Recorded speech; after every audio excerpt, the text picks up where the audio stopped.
Thank you. And hopefully you can see that screen.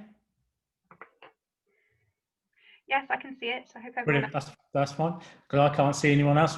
So good evening. So tonight we're going to talk about future farming and environmental policies as we go forward. So I'm Martin Lyons. I'm an arable farmer in Cambridgeshire, third generation, and we are predominantly growing combinable crops of oilseed rape, wheat, barley, beans, and such. So my family's been here since mid-1930s. The picture on the your left-hand side is our family farm. It's currently 165 hectares, and the centre of it dates back, well, at least to the 1100s. There's a medieval moated site there. In the 1300s, there was a house. We also know the Romans are here. So the site has lots of history, and my time on managing this farm is only a very small part of the life of the farm and the landscape around us. The pictures on the right-hand side is just some of the other land we farm. I'm a contractor, so I work for other farmers. We rent land, we do other engagements, and I also work for a number of conservation organisations delivering habitat improvement for them. And the overall farming operation is just over 1,400 acres, 540 hectares. So we're a fair size operation, but we're also trying to deliver the detail within the farm landscape. So our farm, like many farms, has seen tremendous changes over the years. My grandfather came here in the mid-1930s.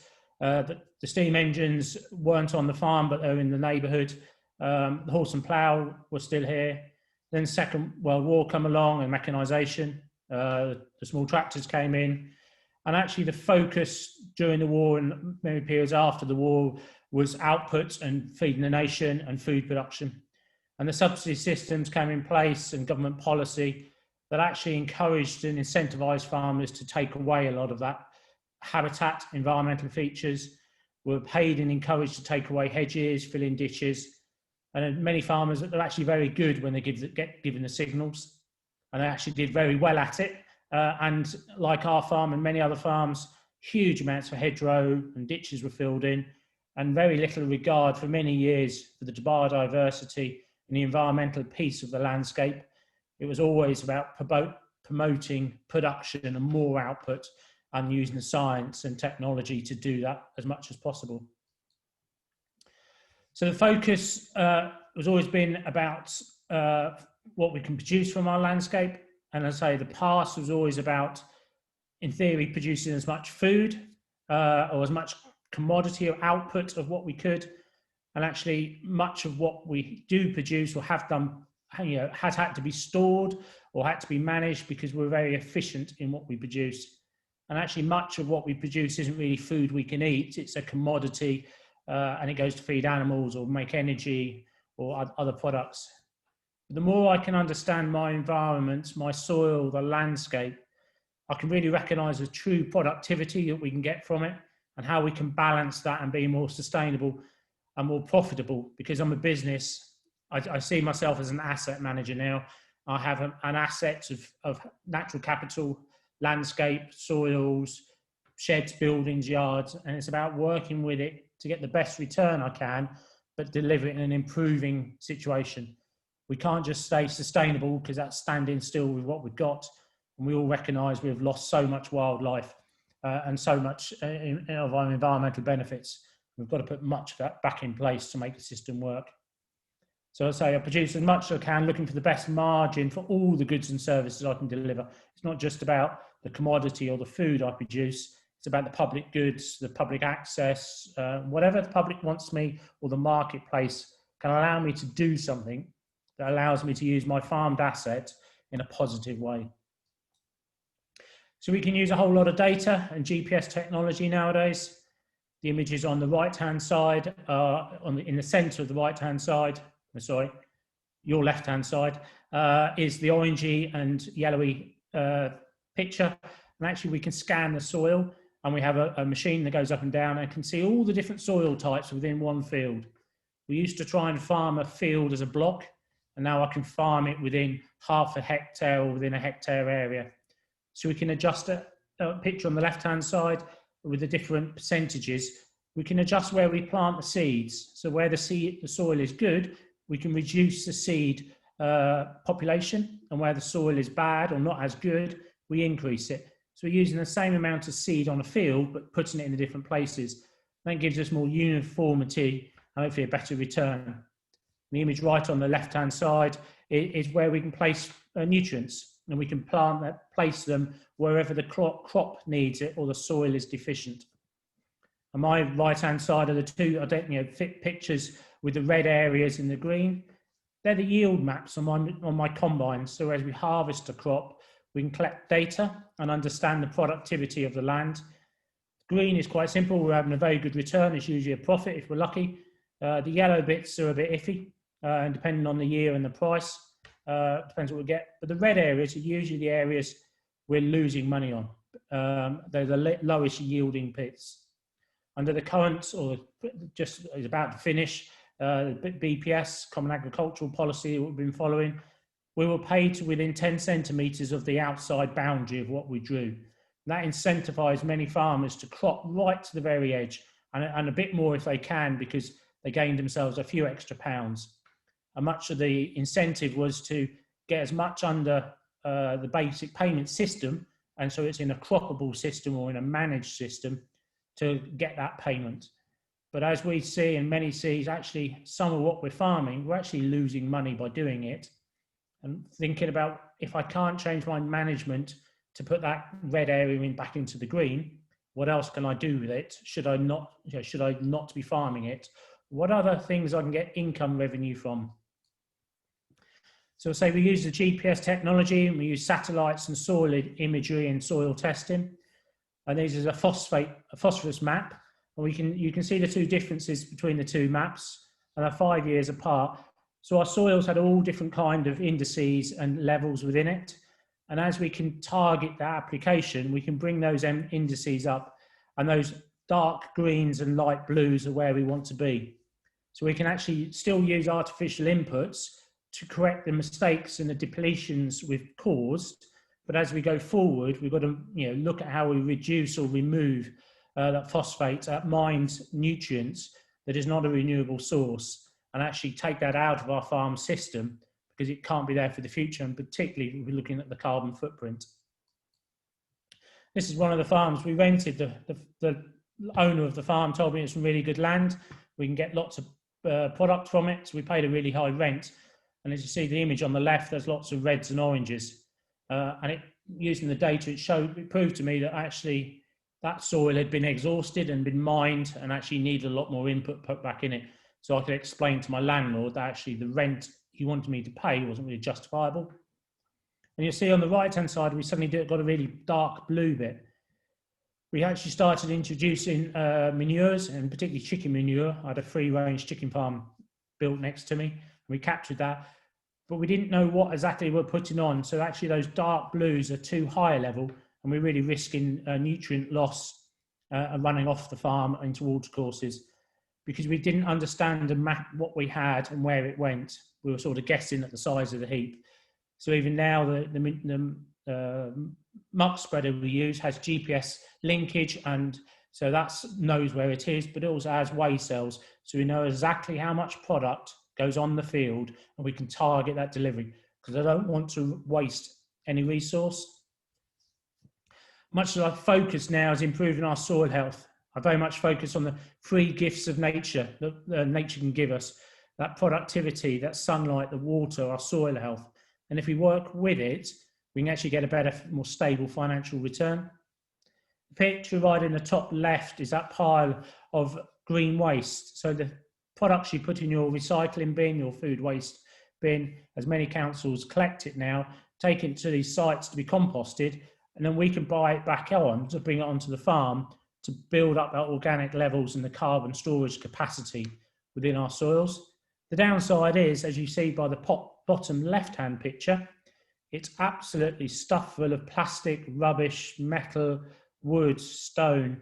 We've got to educate the consumer not to put this non-recyclable material or non-compostable material in their waste bins, because we're, as you see by the centre picture, we're actually introducing microplastics and small plastic particles within our farm's landscape where we want to produce food. And as farmers, many have, are really getting concerned with the things we don't know we're introducing back onto the soil. And we've got to find new ways of getting getting the public to deliver us a cleaner product. And as you see down the bottom is one of our muck spreaders. We contract somebody in to do that, so we can spread the compost and our manures into the fields to build up that fertility level within our soils, so we can reduce the amount of artificial products we have to use. We can also look at how we can integrate more trees, more habitat into the landscape to capture more carbon, and particularly going forward around this carbon trading. And the landscape has a huge ability to capture and hold carbon, and hopefully it's a future market we can look to get into. So many years ago, this is how we prepared our soil. Harvest would be over. We'd rush out with our cultivator or our plough, turn the soil over, knock the soil about, and then establish our next crop. But actually, me, like many other farmers, are starting to realise the damage this is causing to our soil. That tractor is running where the plough opens a slot up, is running inside of that slot. So all the weight of that tractor is actually below the level we're cultivating. So all that compaction and soil destruction is happening below where we're making it nice and fluffy. So we're having these hidden costs to our soil health. And actually all those worms are being disturbed, all those natural drainage pores of the roots and the worm structures are being lost. And actually we're seeing slowly over time soil health deteriorate. We see a lot more standing water about. The filtration level of that rainwater isn't going through the soil as quick. We're also seeing huge amounts of soil leave farms, whether it's down a watercourse, down a roadway, being blown off if you're on a really light soil. And certainly going forward, soil health and keeping soil on the fields really will be a public good, hopefully, and about how we can manage to support farmers in doing things differently. So for me, instead of having that cultivator out there, I use these guys. I use roots. I use a cover crop. As soon as harvest is completed, we go out and plant a multi-species mix of radish, depending on what period of time it's going to have to grow and how long till I want to plant my next crop, or what the rotation would be. So we can use things like radish, buckwheat, phacelia, vetch, clovers, mustards, peas, beans. The more different diversity we have, the more different root structures that have, so it breaks that soil up without having to use metal and cultivation. But it's also capturing nutrients that were left in the soil, preventing them from running off. And certainly in the future, I believe we'll have a polluter pays principle. And if any industry causes harm to others that have to pay to clean it up, it'll come back to the primary source. And if it's purposely done, you're going to be paying the bill. If I can grow a cover crop, I can capture that nutrients. But also during the summer period, lots of our soils are left bare so they can blow away, but they also heat up. By having these, we can keep our soils cooler. So as we see a heating climate and environment, the more green material we can have growing, the more we can cool the surface down and keep the temperatures down, slowing down water evaporation. So we can actually capture more carbon because we have a living plant in the ground nearly all year round now. So that constant sunlight is being harvested, turned into organic material. And we will plant directly into these cover crops in our following crop. So this is us planting. As you can see, we'll go straight in there. This is our drill. It has various different seed boxes in. So I can place the seed or the fertilizer in individual places. And you'll see on the right-hand picture, or both pictures, but the right-hand, well, there's like a spiral bladed drum, and that's called a crimper. The idea is to squash and lay the material down, because then we can protect the soil surface from the impacts of rain. We can also prevent weeds germinating because then we've got less sunlight, and we also stop the water evaporation. And these are the many tools farmers are now looking at doing to keep living roots going as long as possible. We still need to use some herbicide to terminate some of these cover crops, but we're looking at new ways through crimping, through other measures of moving away from that as well. So this was us planting. I'm not sure if you're going to hear the video. There's some commentary to it. We'll just see if it works. This was me planting last spring. our last field of spring barley going in. Hopefully it'll be finished in the next hour. And fingers crossed we'll get a nice evening or day of rain. Despite we do need it. There's plenty of moisture inside still. We really want to see it get set off to a good start. Put the crimp roller down, squashing the covers down, protecting the soil surface, stopping it drying out, hopefully. Still having to spray it off at the moment. Afterwards, this field will get sprayed in the next few days. This is glyphosate terminators, the black grass and the cover crop. Walking across the field is absolutely full of insects and birds. Skylights up there singing, way up in the sky. This will be interesting to see what happens over the next 4 or 5 months. Look forward to it. So hopefully you'll be able to sort of hear that. So that field was full of insects. Soil hadn't been disturbed at all, and we're planting our next crop. And it's building this biodiversity back within our landscape. There's real benefits to our farming systems, but we need to understand how to use it and where the pros and cons are, because it's not always good. It does come with some hazards. But there's benefits of not moving soil and keeping those cover crops going, and just some of the benefits are there on the diagram. But also it has some huge business cost benefits. So that deep cultivation plough-based system was costing me £170 a hectare. When we started reducing that soil movement, we got down to 125, and then now we're down to £50 a hectare cost. So we're saving our money and saving operations. We're needing less horsepower, less machinery to do the job. But say we've got to find the right cover crop and the right management. And one of the biggest benefits is the amount of diesel we've saved. 60% of our fuel has been saved. And for our business, that's a huge amount of cost saved, but also, as we move away and focus on net zero or net sub-zero as farming, I believe, needs to be, all these artificial fuel uses, and we've got to take them out and how we can deliver a better system. So it's about a journey and getting farmers to see the benefits of it. And it's also improving that soil health, water capture and hold and filtration, the economic returns, the nutrient levels. By having those continuous green matter and that composting going on, actually the soil health improves and the fertility of the soil improves over time. So we joined some countryside stewardship agreements 18 odd years ago. And very much the focus was taking odd bits of land out of production because they weren't valuable in earning me a return.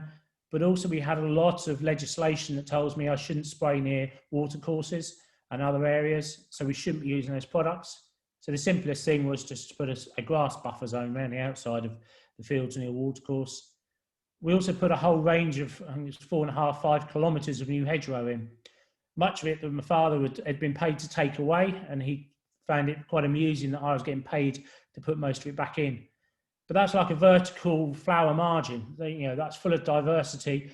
But it also, one of the key things I could sell my father to allow me to do it, it was preventing the hare courses. We had a huge problem with people visiting the fields, tipping rubbish and coming chasing hares, because they can get straight access off the road. And by building that hedge along there, that stopped all that inconvenience we had.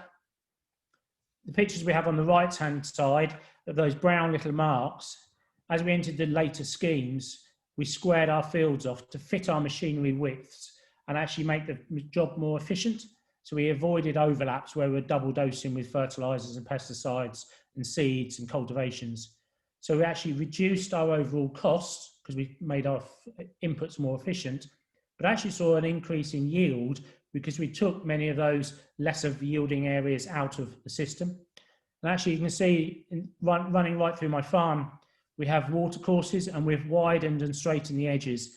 And that allowed me to deliver different things. In each one of those different areas, I can think about how do I use that for better.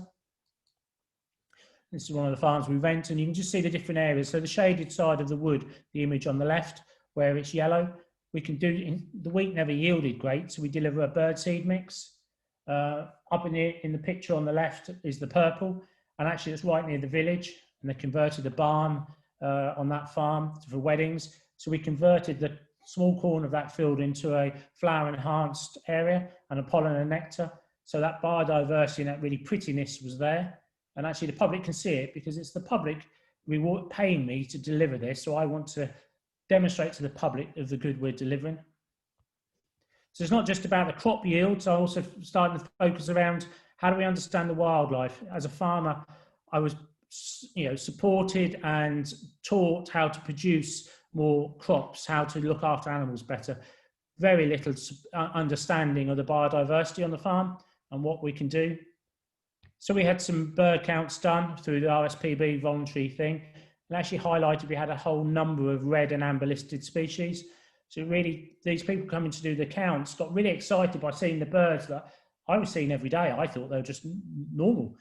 And actually starts to focus about the specialness of some of these species, but also the focus that we were missing some, and I should have some. And actually, what I thought was good numbers, if we'd have gone back 30, 40 years, would have been 5 or 6 times the amount.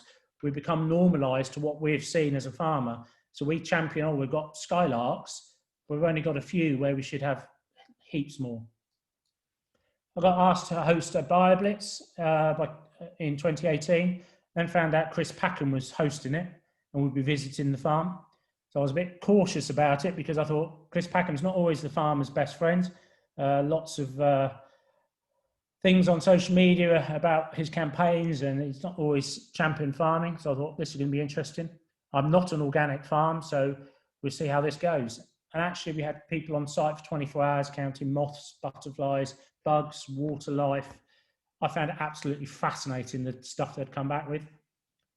On one of our newer ponds, they found a pond skater, and it's the only one other recorded in Cambridgeshire.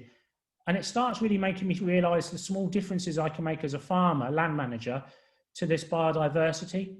But I'll only know when I welcome people on who understand it and can count it. If I walk around the farm with someone who's got a real knowledge of birds, they don't need to see them. They just hear them sing and keep telling me what they are. And I'm like, where, how? And I find that really interesting. And Chris I found, it was a fascinating couple of hours he had on the farm and really got to what we're trying to deliver and how we could see a better way forward in the future.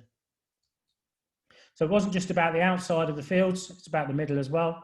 So skylarks, by taking little tiny areas of the middle of the field out of production and delivering these areas, skylarks come back and they would nest or forage within these areas. Those larger pieces on the edges that we squared up, because now we know what the bird life we have on our farm, we can tailor these birdseed mixes that we plant for the birds to eat to actually tailor to the different species we're either trying to support in that area of the farm or we want to get back in.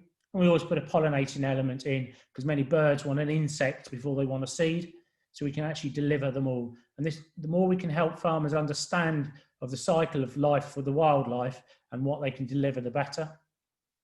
So we put right through the farm, through the water course we have, and those straightened up edges, a flower rich or a flower enhanced margin. So we have a flowering connectivity from one end of the farm right through to the other side and then spreads off out. And what we found within a couple of years, these were absolutely teeming with life, full of birds eating the little creepy crawlies, but also full of pollinators that I'm seeing in my crops. So what we're actually seeing beside these margins now is between a 5 and 20% yield benefit in many of the flowering crops. And we're actually seeing benefits in other crops as well. So I'm voluntarily now putting these in the field for me, 120 metres, the width of my spray machines, to add more diversity into the middle of the field. What we also found when we had a crop of winter beans planted beside one of these, it was actually full of aphids. And my agronomist, the gentleman that comes and tells me what chemicals I should be spraying to kill different weeds and different bugs and diseases, I need an insecticide. Got to kill these aphids. Unfortunately, the weather was terrible for about 10 days, too wet, too windy. So before I mixed the chemical up, I went and looked in the field to see if I'd lost the crop. Was it worth spending this money? And actually what we found is the crop had a few aphids left, but it was full of hoverflies, ladybirds, and other creepy crawlies eating aphids. And it's by delivering these high rich biodiversity areas in the life cycle of the pests or the predatory insects, I can now use them as a natural resource. And we haven't used insecticides now for over 7 years. And many other products are also coming off because of the creepy crawlies and the bugs and the beetles that live in here are going out and eating my slugs and my pest products, pests. So we've just got to understand that I need to learn what I need to deliver to get that biodiversity benefit. We also leave an area unharvested. We don't put any herbicides on that while the crop's growing to try and get arable weeds coming back. Many of the things we've spent generations trying to kill, we've been over efficient. We're trying to put that get that biodiversity coming back into my cropping system. We leave it, I guess, full of birds eating all the grain that's there, full of mice, voles, and anything else. So the kestrel, the sparrowhawk, the barn owl, that's all floating around there as well. So it's no harm to me, but it's great to see this whole life cycle of stuff coming back. The bottom right-hand picture, we leave it bare after the spring. We cultivate it to try and help ground nesting birds and bees and bugs, but also trying to get some of those arable weeds growing. The bottom left-hand picture is underneath the wires. It's really hard, and technically through health and safety, we shouldn't be farming underneath these wires for risk of touching them. So where we have the opportunity and they run in line with my farming operation, we have a beetle bank there. We lift the soil up and sow it with some grasses. So it's a habitat for beetles and bugs to crawl out from those margins into the middle of the fields to eat my slug eggs and my other things that are going on that I don't really want. We also put a whole range of nest boxes up. I've actually invited some people with ringing license to come and ring, and we had 70 or 80 boxes up to come and ring some of those. And that was really a delight to see what was in them. And then what we started to do, the different barn owl boxes we got, we're having different people meeting us underneath, because I found it was a great way to engage with my community in standing and watching these barn owls, and we can talk about the message of the habitat we deliver alongside the farming production system. And actually, we now get people sponsoring boxes, and they get given them for a wedding anniversary or special birthday. They sign them and date them. We put them up. And when we go around doing the ringing with someone who comes to help me, we get different carloads meeting under different boxes because that's theirs. And they invite 2 or 3 friends to come along. And, you know, the hope of finding some, you know, barn owls or some kestrels or or we find all sorts of things in there, stock doves, jackdaws, squirrels sometimes. And it's just an excitement to see what you get. So this is one of the contract farms, delivered, left-hand picture, yellow was oilseed rape, the brown was winter wheat, the green was permanent pasture. Small changes, the red areas are some habitat deliveries, so taking small areas of land out, making the farming more efficient. Yellowhammer numbers rocketed, the same for the linnets, and same for the skylarks. So small changes in farming practices really making big differences. And that certainly as we go forward, hopefully the future policy will help farmers deliver. So when we know what we have, we can improve the environment and the wildlife within it. But farmers are going to need help in understanding what they should have, what they have got, and the measures and things they can do. Many of my core business costs are maintaining the environment. So the picture on the left, they're sort of rough livestock fences, but that could be classed as an environmental protection fence to protect a so-called hedge or watercourse. And that could be seen as a public good. It's a cost beyond what, as a farmer, I may want to incur, but to deliver better biodiversity, it needs one in place. And hedgerows, by allowing them to grow up bigger and bushier, they have additional management costs sometimes. How can we get some support for that? Particularly watercourses, they all need a good buffer. We shouldn't be farming next to them for risk of soil loss or nutrients or spray, and how we can deliver some of that. So I'll move on to talk about the nature-friendly farming network and why was it felt there was needed to one. And it's about joining farming voices to be those farmers who are passionate about sustainable regenerative kind of farming systems across the UK to do good. So why a nature-friendly farming network when there's many organisations already out there doing some amazing stuff, but none more across the UK. None of them really trying to champion that nature-friendliness of what we're trying to do as farmers. So the independent research that was carried out a few years ago, there was a good level of will to support that. Actually, it could be really highly effective when we were discussing this a few years ago, the CAP reform in Europe was being talked about that was coming, and there was an opportunity of, engaging with that to steer it in a more sustainable or regenerative kind of farming system. And actually, we need to get the public on board with that. And actually, if we didn't stand up and have a voice, we're going to have the same old policies doing the same old outcomes. And many of us realise the outcomes are not always been good for our environment, our wildlife, and actually for our farming businesses.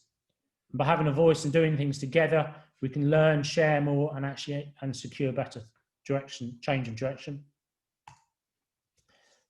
So we recognise change is coming, and there's a huge opportunity. And as we set the network up 3 years ago, we'd had the Brexit vote, and the nation voted to leave. So the UK was going to have to develop its own agricultural policy. And actually, we had a huge opportunity of being engaged with that to try and steer it in a more balanced and hopefully a better direction for farm businesses, but also for nature around us. So in 2017, I brought some farmers together from across the UK. We had a meeting. I described the concept, what we were trying to achieve, and the research that went behind it. And actually, they all said, yeah, we think this would be really good. We really see value within it, and they all wanted to be part of it. So the network was set up as a UK network, but very quickly we realised actually an England farmer couldn't go to Scotland and talk about how farming should be, or talk to their government about policy, or Northern Ireland. So we actually have steering groups now in England, Wales, Northern Ireland and Scotland, all farmers, this is all farmer-led, so they can champion the voice and tailor it to their different policy needs or farming needs. But much of what we learn that happens in England or in Wales can actually go into Scotland and Northern Ireland, because farmers, are all managing the land, but in different ways slightly. We also made it free for public, so it's free for farmers to join. We made it free for public to join, because actually there's a public that's buying our goods that we produce, and we need to communicate how they can do that better. Also, they're paying us their tax money, and particularly going forward, that's going to be more of a challenge. And actually, how do we engage with them so we can get them to support the right sort of farming as we would see it, and this more balanced approach. So we have also opened it up to organisations. So it's core farmers, but we also have those public support and organisations that support to give the farmers a stronger voice. So we came up with some high-level policy asks, and we asked everyone to sort of agree to these, and are sort of just really high level of what we wanted to try and achieve. Lots of this data can be found on the website, and I would recommend going to have a look at that, and particularly if you want to join, which would be great.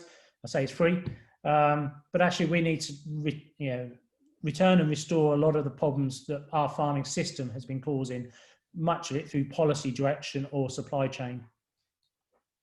So we drew up a manifesto that we ask everyone to sign up to. We recognise much of the landscapes species have declined. Much of that is through what farming has done. It's not always been intentional, but the direction and the change has led to this problem. And actually we need to be honest about what we can do and how we need to restore and change the delivery of what we do. So we have a strong movement of community, bringing people together, championing that voice.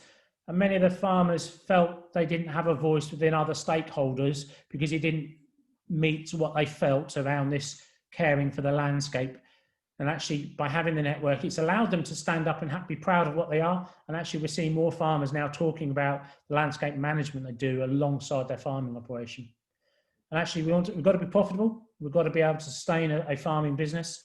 And that's what we're here for. What we'd like to see is more farmers in the landscape, a farmed landscape, but much of that farming operation may be very different. There may be less livestock and more trees, and just the concept may change, but there'll still be a farmer there managing the landscape to get goods and services.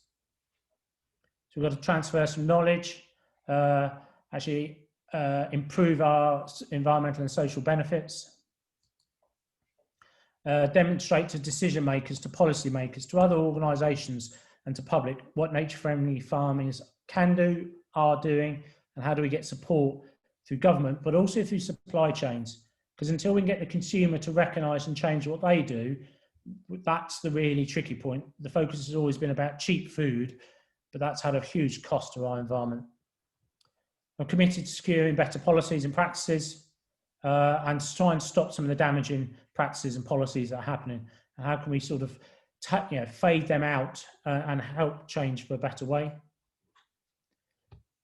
Demonstrate to the public, build markets. How do we get the public to recognise?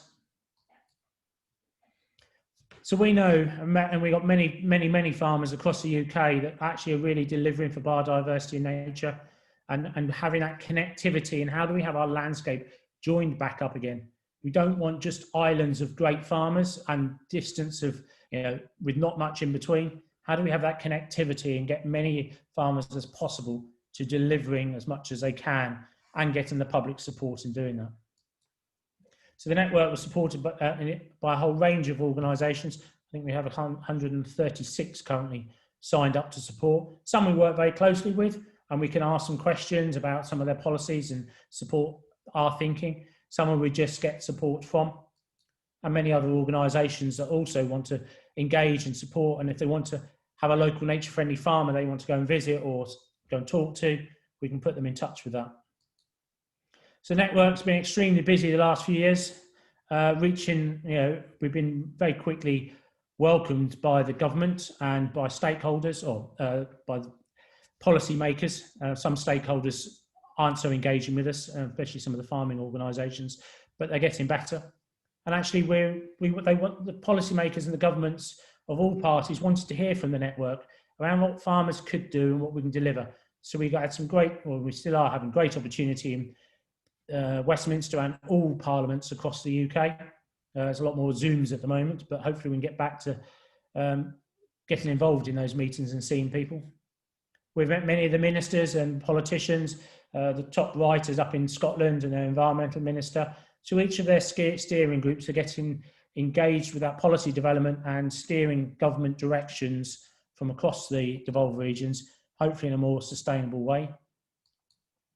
We also get out to meet farmers on shows and events, or we were. Hopefully we'll do that again very soon in the future if this pandemic calms down a bit, and actually get that knowledge transfer, get farmers talking to farmers, that sharing of information, and engage with many organisations about how they can support farmers in understanding their landscapes. So the public perceptions of farming. Actually, many of the surveys show that, and particularly this year, farmers are really respected. They get a good sense of public goodwill. Public's behind that, but that often doesn't always translating into goods, purchasing and bits and pieces. Farming is recognised as important, but it's not just about the food we produced. People really care about the landscape, the heritage, the recreation. Particularly this year, people couldn't travel, so they wanted to come out and enjoy the environment, come out and enjoy the landscape. And I think farmers got a huge role to play in that. It's not just how do we feed people, but how do we support their mental health, their physical health by delivering a better landscape.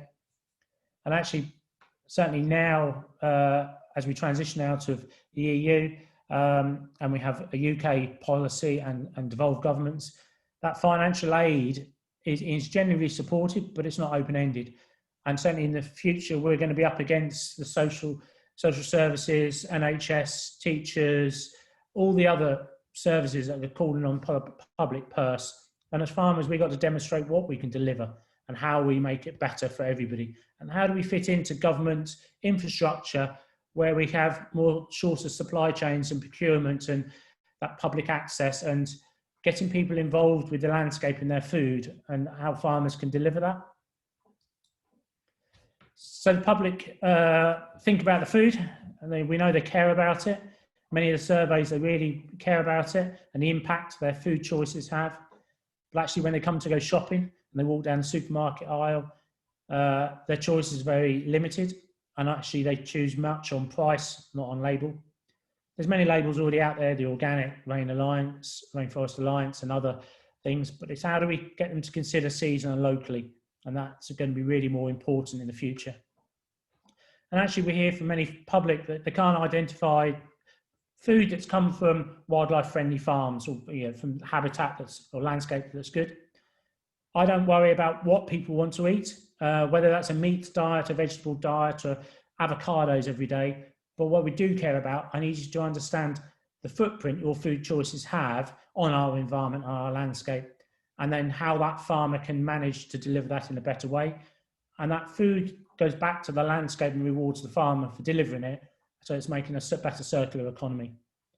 We need to think about those ethical choices, because that is certainly rising and people are really thinking about their choices, but how can we show the clear message of how can we change that shopping behaviour? So how can we help people buy more local and sustainable? How can we connect public with farmers that can deliver it straight to your doorstep or in a shorter supply chain? Much of what we produce, 42%, 44% is thrown away, much of that at the consumer end. And actually we produce lots of food, but so much of it's wasted. And how do we make people think about their food choices?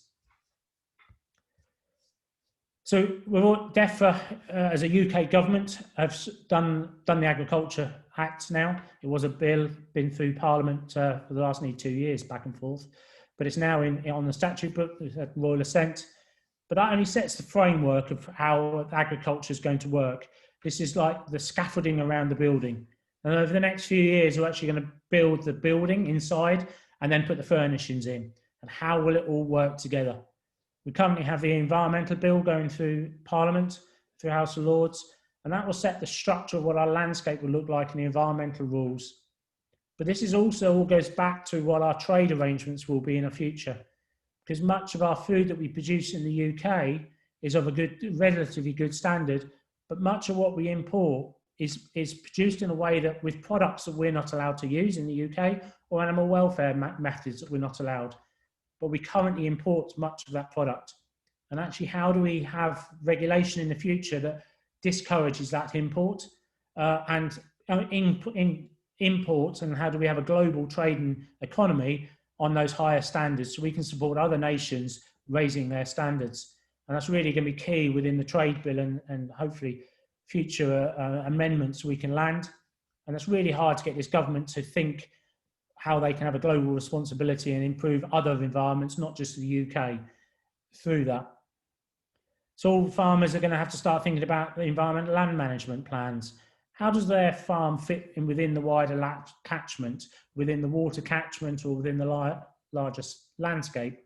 What are the needs within that landscape, whether it's more public access, whether it's flood mitigation? How does their farm fit within that and the national species recovery and bits and pieces? So that's going to be very new for farmers, and they're going to have to really think about it. Farmers are really getting good at working in clusters to deliver those local plans. Whether we can get a whole group of farmers to work in one water catchment and each one slows the flow down, or each one delivers a bit of biodiversity and connectivity, that's what really delivers. And instead of having one or two farmers doing lots, we can have lots of farmers doing little, and then one or two specialists really delivering. But farmers will need help to understand what they've got to deliver. What is their priorities for nature, for carbon, public, civil service, and all the other bits? And how do they fit that within? Farmers are going to need support in identifying the wildlife records.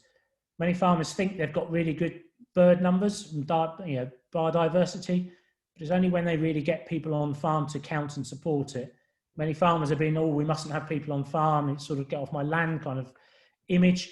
But actually, many farmers actually are learning now to have somebody come in and do a bird count, have some support to identify some of what the nature they have on their farm. And they're not there to criticise what they've got, it's to support them and share knowledge. And this, how do we help more farmers have more support? And farmers may want to pay in the future to have some bird numbers counted and recorded, because that might help them get a better land management plan and more finance in the future structures. And how do we help many farmers who are not environmentally minded to think about wildlife improvements they want on their farms?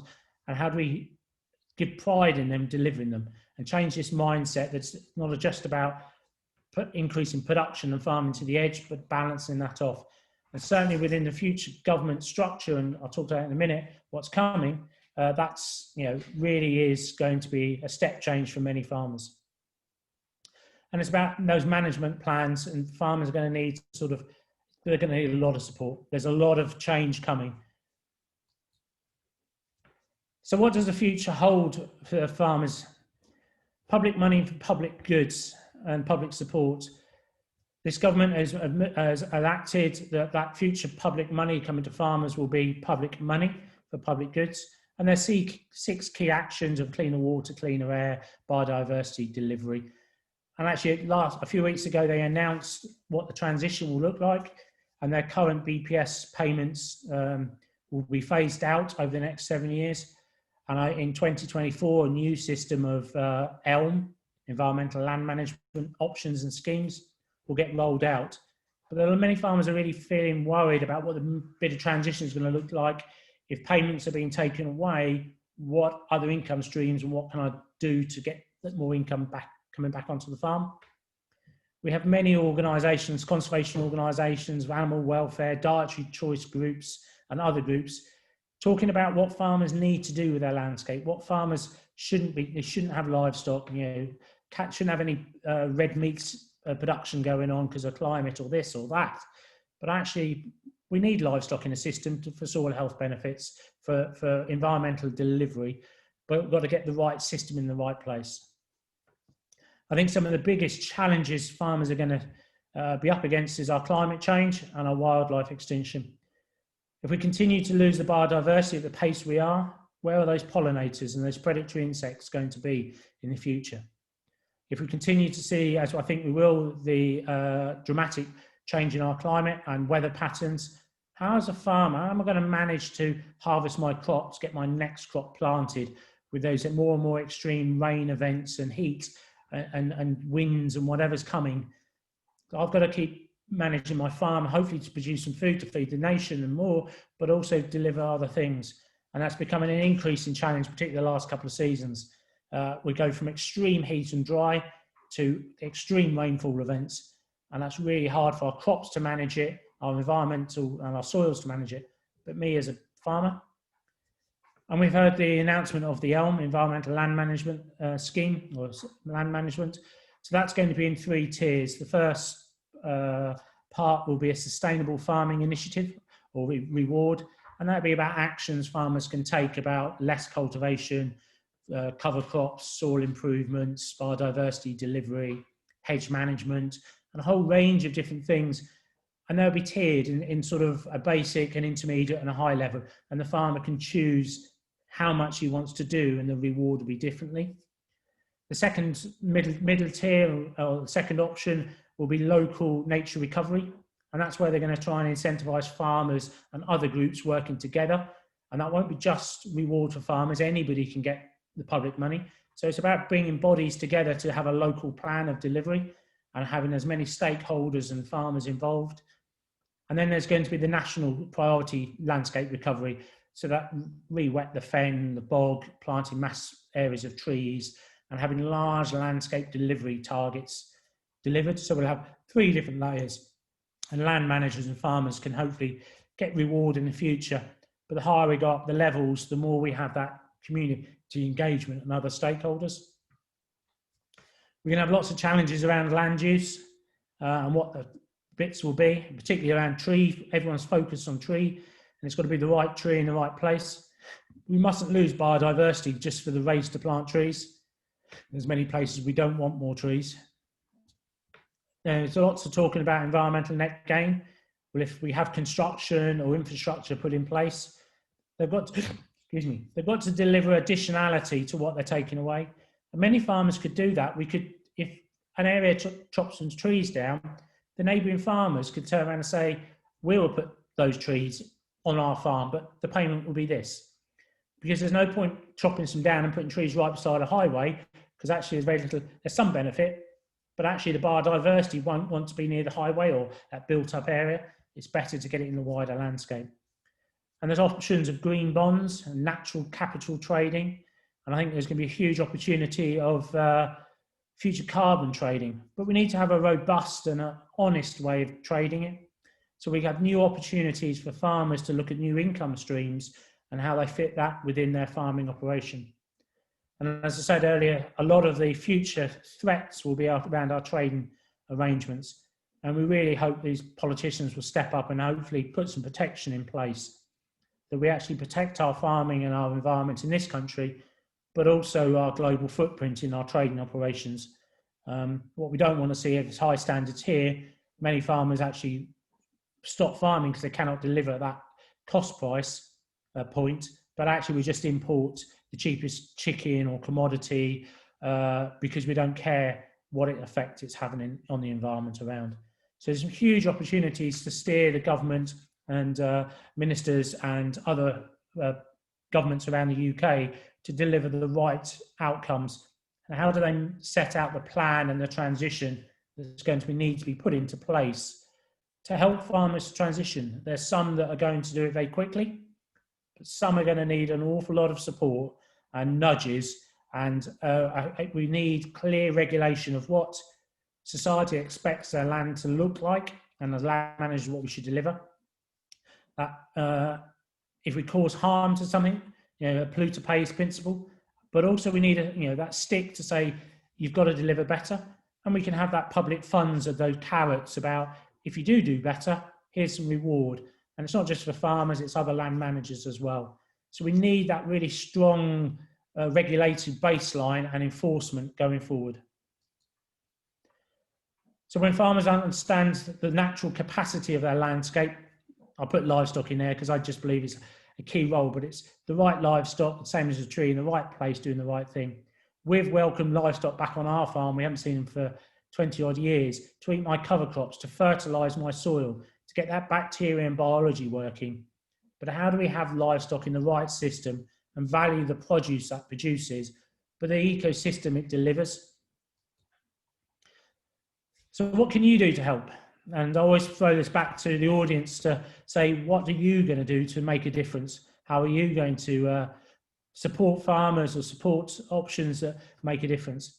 So how can you shop locally? How can you find out where your food is produced? How do you shop online or local market, farm shop? Or if you go to a supermarket, check out the labels so you can understand your purchasing power and how you can make a difference. Try not to waste your food. So much gets thrown away. You see so many supermarkets do the buy one, get one free or whatever the deal is, and people forget it's in the back of the fridge. If you buy it, use it. None of us can afford to waste too much. We have a proportion of society that can't afford quality food, but that isn't a price point. It's actually a affordability for society, and actually we need to help those poor of society to be able to afford better food and deliver a better system. And how can you celebrate? If you know some good farmers, put a good word in there. Give them support, buy from them. If you're on social media, recognise some good things, not just the bad things farmers are doing. There is plenty of bad going on, but the more we can show what good is happening, we then question the bad practices. And also join the network, it's free. So I think there's many farmers like this starling out in the countryside. Individually, they're quite noisy. You put a spotlight on them, their feathers all look pretty, and you notice them, but individually, they don't really stand out. And by the network and bringing people together, this is how I see this. The starlings all dance around doing a murmuration in the evening. People stop and take notice. People look up and think about it, and they listen. And that's what I see the network is becoming, is this focus of making change happen, making other stakeholders think about what they should be doing and moving them. And actually, hopefully getting public policymakers to really engage and see a future where land management really has a positive role to play in our future. So act now, be part of our solution and get involved. We're on social media, so if you're on Twitter or Facebook or Instagram, do log in and follow us and get engaged. You'll find me under Lines Martin on Twitter and other platforms. And just hopefully you want to be part of what we're doing. There's lots of excitement, change happening. A lot of it's going to be very challenging for farmers.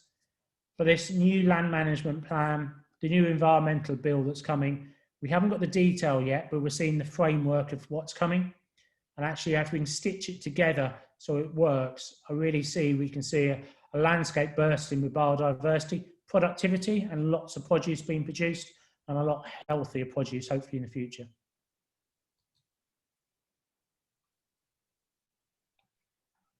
Fantastic. Thank you, Martin. I think that was incredible to listen to. My favorite quote from you is when you're talking about fire blitzes, that it really starts to make you realise the difference that you can make as a farmer. I really love that quote, and as someone, a lot of our members will have been to fire blitzes and have been recording, so it's really great to hear that it's, you know, it's worthwhile for both parties, and the benefit can be seen. I think if we now open up for questions, I can't see any in the chat, so if people want to unmute, they can turn their video on and ask away. Bless you, yes, and Martin can have a chance to have a drink. And I'll talk very, very quickly, but there's lots to get through, and I just want to express, you know, the huge opportunities and the excitement many farmers have got in what we could do in the future.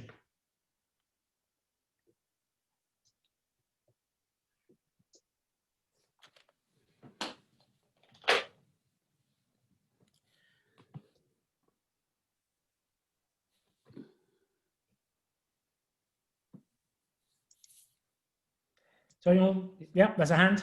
Yeah, I was just going to ask Martin, what percentage take-up of farmers have you had in the 3 years? Because we do hear a lot of these big commercial farms not really taking much notice of the environment.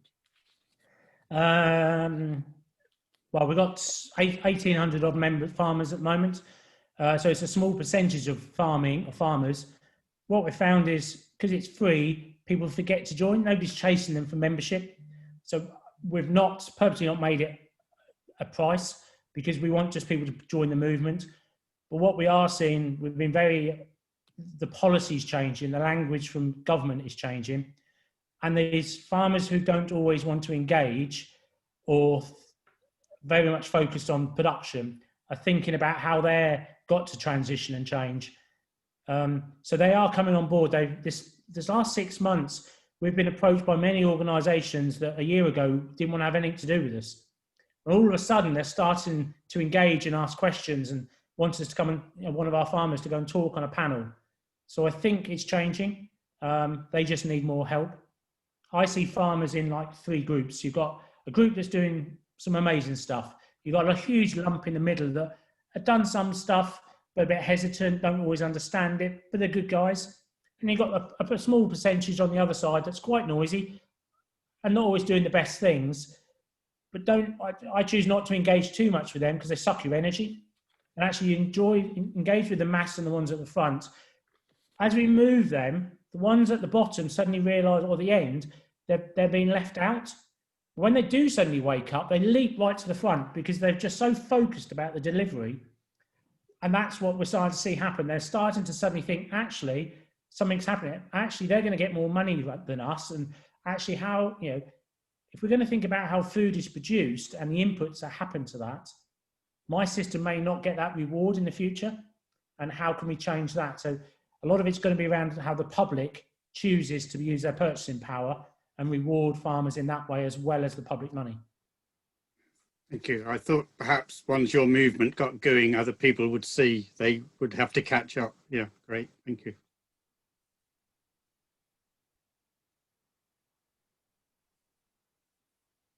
Yep. We're all being very polite and waiting for each other.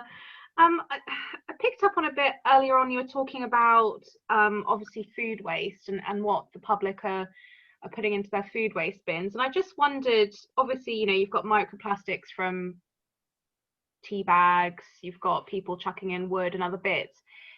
I saw there were quite a few big bits of plastic. Is there, what would you say your kind of top 5 most polluter food waste items are? The nets that the fruit comes in. So we went to a waste transfer place because we were complaining about what was in the compost. So the bag of oranges was still in the net. The loaf of bread was still in its bag. The toaster was in there. I mean, just people weren't unpackaging, unwrapping stuff. They just put it in their green waste bin. And actually, we've got to get them to separate the plastic away from the organic material or compost. People, you know, they're tied in the garden, leaving the secateurs in and the lumps of wood and the stone in the bucket and tipping it all in the bin. And actually, we've got to show what that effect is happening to that compost. because once it's there, the time they've mixed it and processed it, they've broken it all down before they can sieve most of it out. So the more they turn it, the more it breaks down. So the harder the job is to get it out. If it's not going in the first place, it's a lot easier. Do you pay for that from the local authority, Martin? Yeah. What did they say when you went back to them and presumably said, look at the state of this? So they produce two qualities of produce. One's either free or very cheap. And then the rest is a past 100. They hadn't realised the product was in there. So we had a good discussion around what was in it. I can imagine. We haven't had the problem since. Because, yeah, unless we highlight it to them, how are they to know also? So they had to check their system, and actually they found some soft areas that things were happening in, and they weren't purposely doing it, but they had volume to get through, and actually they're trying to do it a lot better. But it also depends on the sieve. What we learned the last sieving process, there's two different sorts of sieves, and depending on which site it is, you have a round hole or a slot. And a slot will let more rubbish through than a round hole. But there's no standardization of what it needs to be. It just needs to be this size hole. And actually, you've got to be careful where you get it from. I'll tell you what, it strikes me as a large slot does that with the photographs that you're taking on that. It's just quite interesting. I think you're on a hiding to nothing with regards to appealing to the public, Martin. I really do. They've got to be penalised. Rather than appealed to, with regards to, well, that's my opinion anyway. I completely agree with you. So the processor says they have a contract with council, and if they reject the loads, they can forfeit their contract. So they are bent over to receive this material unless it's really bad. They push back to the council, and the council says, well, the public should do it. So actually, we've got to tackle it in all the places. We've got to get public to think about it, and unless they're penalised, they're just the lazy ones are still going to do it. Yeah, absolutely. So they've got to take some responsibility, but we're also got to take responsibility up the chain. The dustbin man shouldn't empty that bin if he sees plastic in it, because then the Joe public's going to have to deal with it, and we've just got to make it fit, because no one place will make a change, but if you can make it a change, everyone does a little step. Hopefully it gets better. Absolutely. Absolutely. Fascinating talk, Martin. Thank you.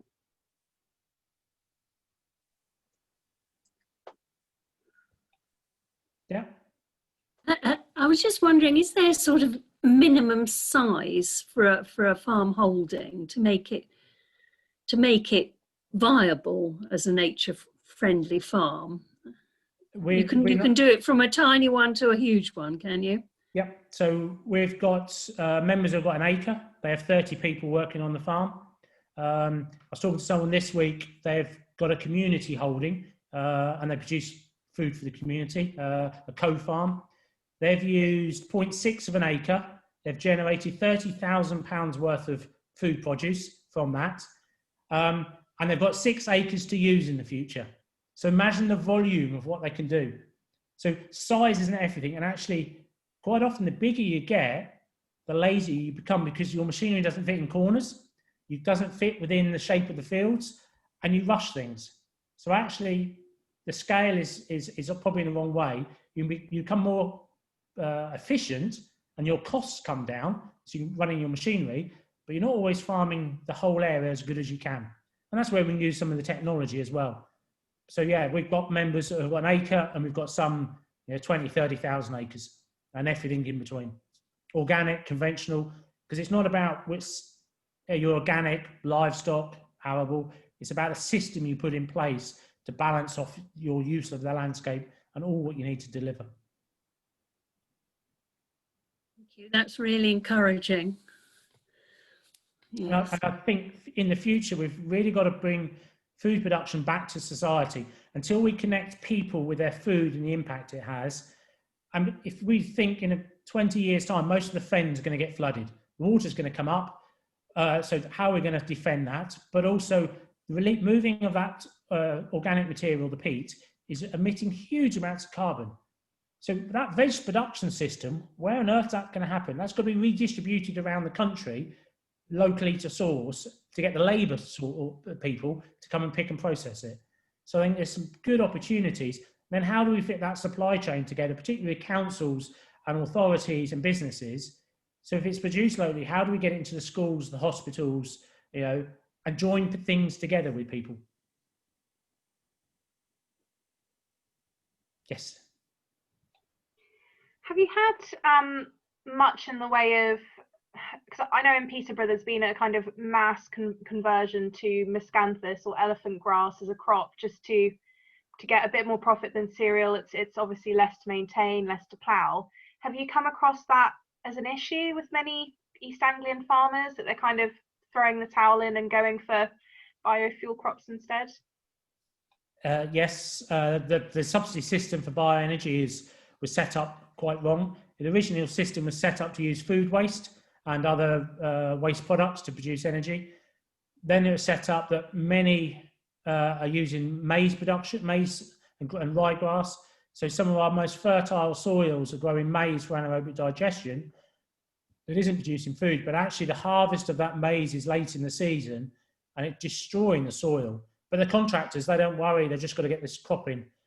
The miscanthus is quite often on a low production soil, so it's actually in a good place because it doesn't do a lot else.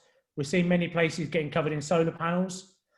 Why are we taking good quality ground away when we put the panels on buildings, roofs, factories, and then if we need to, some land?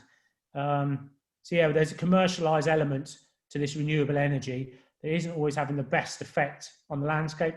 And it's all about those carrots and sticks, and where subsidy grant is and how someone can use that to stop farming and produce energy. There's one or two that are stopping farming and producing habitat. There's one or two that are actually stopping and saying, I'm going to stop my crop farming operation and I'm going to deliver birdseed mixes, flower margins, grass wards and everything else. And we'll sit tight for 5 years and see where government policy goes, because it's a 5-year scheme. And then we'll come back into it and think about how we use our soil and our landscape to farm in the future. Thank you, that's really interesting. That's right. Just one last thing, Martin. Something you can perhaps explain to me with regards to cover crops. I mean, one of the things that one of the benefits of them is, as you said, they suppress the weeds in the field. Why don't they suppress the crop? It depends on how you establish them, but quite often you're moving the cover crop with a disc or a tine that separates it and allows the crop to grow up in that slot. So we use a disc. So it's like slicing butter with a disc, and you part it. So the only place the weeds will germinate is right beside that disc. So you will get a few weeds, but your plant will come up and hopefully it'll tiller out and then shade that bit of bare soil. Weeds grow on bare soil. Yeah. But what we've got a problem is, a lot of the weeds I cover, I'm hopefully almost getting rid of them. What the weed problem we currently had was a symptom of the system that we used to employ. Our blackgrass problem went through the roof, our soil health problem. So as we tackle our soil health and change our rotation and use cover crops to suppress weeds, we're spending less money on the herbicides and we're seeing less weed pressure because we're not constantly moving the soil. So once the weeds are on the top, once they've germinated, as long as they don't seed again, they're done. Or the sunlight will destroy them. Right. So actually, we're not making that seed bed and stirring the seeds up like we were a few years ago. So actually, we're having less burden. So we're using less. I've cut my herbicide use by 60% because we don't need it, because we've stopped causing our farming practice is causing the problem. And then we're reaching for a bottle or a can answer because somebody's telling us you need to use that to kill that weed. Well, we can do it through rotation. We can do it through spring cropping or delayed drilling. So actually we can manage it in a lot better way without harming, because every time we use a product, there is always a harm. It doesn't matter how good the regulation is on that product. Yeah. Taking out other seeds or plants within the landscape we don't want. So actually, the better I can get my landscape to work, the less I spend. And for me, that's the better. Absolutely. Absolutely. Thank you. That's all right.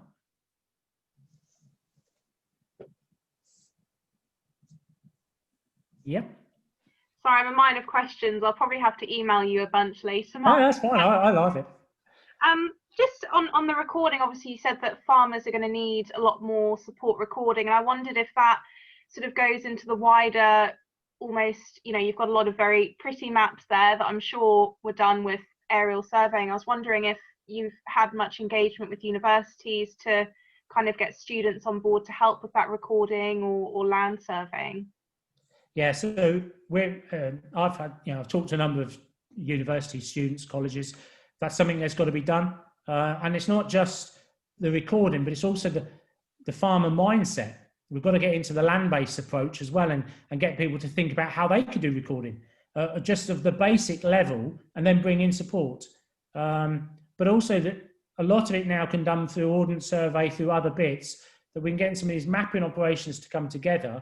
And with the data sets that people have recorded in the past, you can layer that in, so you actually can get a base level of what you have in a catchment, within a county, of the records that we currently have, and then you can find the gaps. And then it gets quite exciting, because if you go into a farm that hasn't been recorded, and actually there's a lot more there than you thought, then you want to go to the next one, because is it just one farm, or is it more in that area? And actually then we can really get that connectivity and get farmers excited for what they've got. Because until we all know what yield we've got, because we've got people telling us, and there's competition in the pub at the end of harvest, who's got the highest yield. Well, I've been in meetings now, who's had the most barn owl chicks ringed, who's had the most whatever counted. And I find that really exciting, that people are thinking differently of, it's top trumps of what biodiversity you've got. How many different butterfly species have you counted, or someone else? You always watch late June, early July, people are videoing grass fields of all the butterflies floating around. And then, you know, farmers are starting to do that. They're getting excited by, look at what I've got.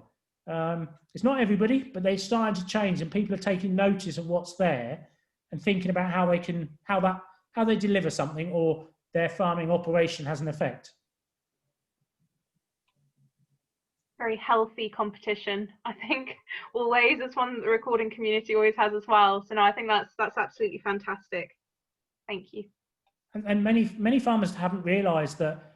We always say as industry, well, you don't know what's on my farm. Nobody's ever come and counted on my farm. So how do you know how do you know you've had a 40% decline in something because it's not on my farm? But actually, by having some of that data, I could never argue against conservationists that my farm was better than national average, because I've got no facts and figures. I can tell you my yield. So I welcomed some volunteers onto count. So then I can counter back to the conservation groups a few years ago that not all farms are bad. And look, I'm actually better than your research farm. I've got more species than you have. And it becomes that we're proud in what we've got then, and we can champion that alongside. And yes, it's not all great, but then we can realise what's not great and what we can do.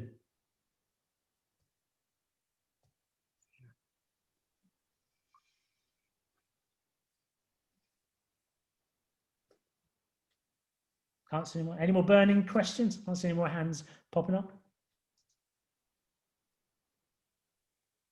And say, if you're ever in Cambridgeshire, you're more than welcome to come and visit. I love showing people around. And many other farmers are the same, so we can find a farm near you and sort of get you a tour around somewhere, because every farm's different, every business is different, and we all look at it differently, but many of us are trying to do the similar things in the delivery in the area we're in. Fantastic, and I think hopefully I can chat to you after this once we've concluded, and ask you a couple more questions, if that's okay, about that and the various volunteering opportunities on local farms.